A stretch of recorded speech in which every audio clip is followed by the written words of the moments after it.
Hello and welcome back to my channel, and if you're new here then hi, my name's Zoe. I do true crime videos over on this channel, and if that's something you're interested in, please make sure you hit that subscribe button, turn on that bell so you're notified every single time that I post. And as I say in every single video, if you're a current subscriber, please just check down below that your bell is on, as YouTube doesn't like suggesting true crime content. So today's video was actually suggested to me on my Patreon by Alyssa. Thank you so much for suggesting this case, and if anybody else wishes to suggest a case on Patreon, that means that your case gets pushed in front of all the other cases that I'm researching. The link is down below if you do want to go and check that out. Today we are talking about the unsolved murder of Rachel Hurley. Rachel Hurley was 14 years old and she lived in Jupiter in Florida.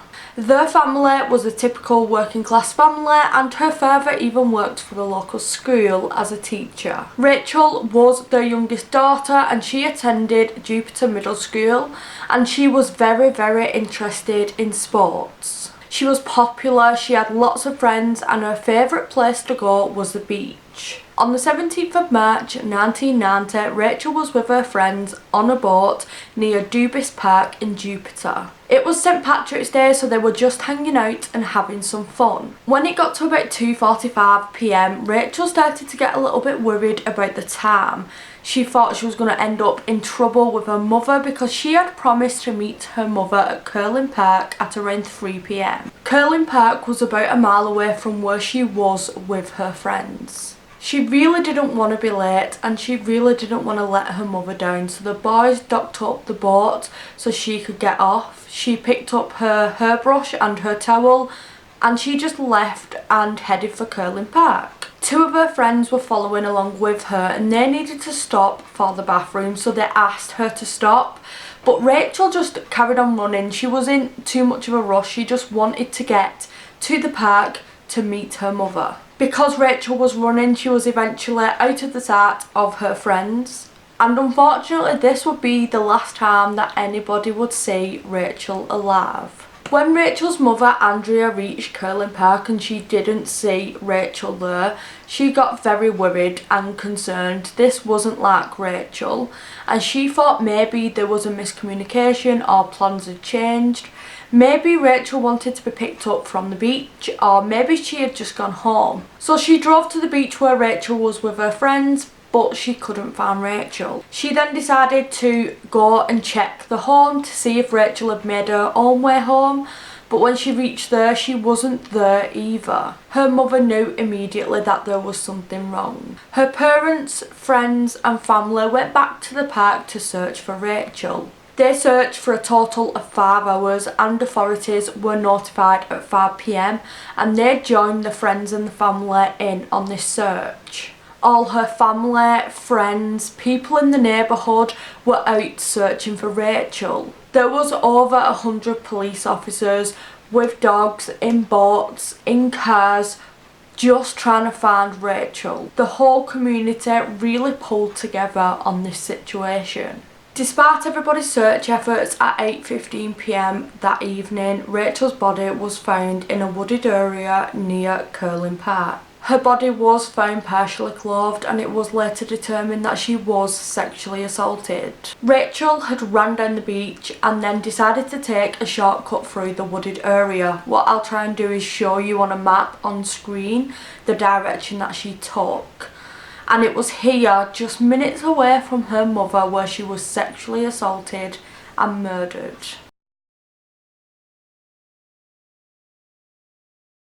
The autopsy results had showed Rachel died from asphyxiation. The whole community was devastated. Everybody had gone from shouting Rachel's name, trying to search for her, to being completely silent.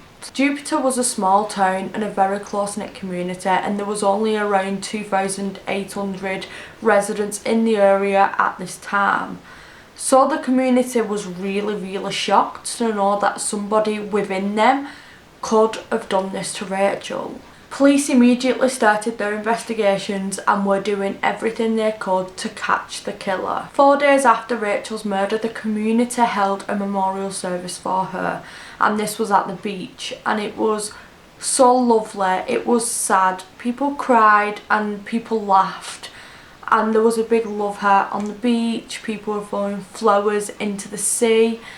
It was so sad and heartbreaking to see, but at the same time it was beautiful how this community just came together. So the first significant lead that police got into this case was actually from a local student. He said he was in the park that day and he seen somebody. So police released a description of this man. He was in his 30s, he had blonde hair, a beard, and he was tan. He was apparently about 6 foot tall and weighed around 160 pounds. The first theory that police and media had about this case is that possibly a homeless man could have done this.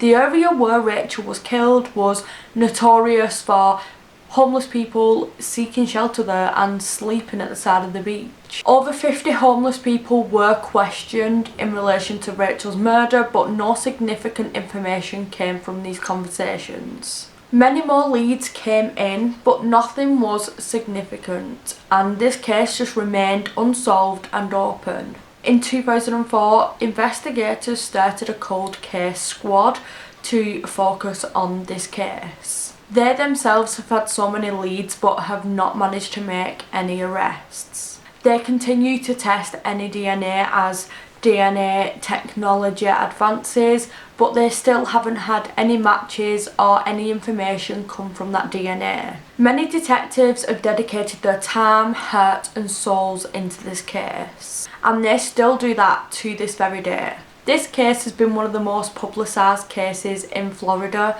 and still to this day, 30 years later, it remains unsolved. Even to this day, everybody in Jupiter knows of Rachel Hurley. Like, you can ask anybody, even if they were born after she was murdered, everybody knows her story, and the whole community just wants justice for Rachel. I watched a documentary that the local police department actually made about Rachel's story to raise some awareness, and something that the detective said actually really stuck with me. He said that the person who did this has lived their life, they've had fun, they've been able to do what they want to do, but Rachel hasn't. She had that took away from her at 14 years old. She had her life in front of her, and that just makes him even more angry. Rachel's parents were quite obviously heartbroken, but they did their best for their daughter. They did their best to try and get justice, but they did not let this rule their lives. They had other children they needed to care for, but everything they did was to find Rachel. As I said earlier, I watched a documentary about this case that the police had made, and sadly during that documentary they'd received a phone call that Rachel's father had passed away. He died after going through 30 years of agonising pain, and he still did not know what happened to his daughter. I don't think anybody on this earth deserves to go through something like that. As detectives have said over and over again, somebody knows information about this case. Somebody knows some sort of information, no matter if it's big or small. Somebody knows that little piece that could blow this whole case apart. Her family deserve justice for Rachel. So I urge everybody or anyone out there, if you have information on this case, please contact police. No matter if it's incriminating or not, please contact police.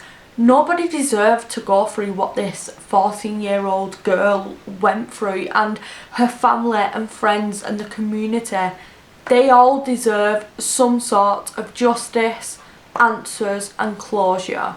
So the contact details, if you have any information, are in the pinned comment down below if you feel like you need to contact somebody.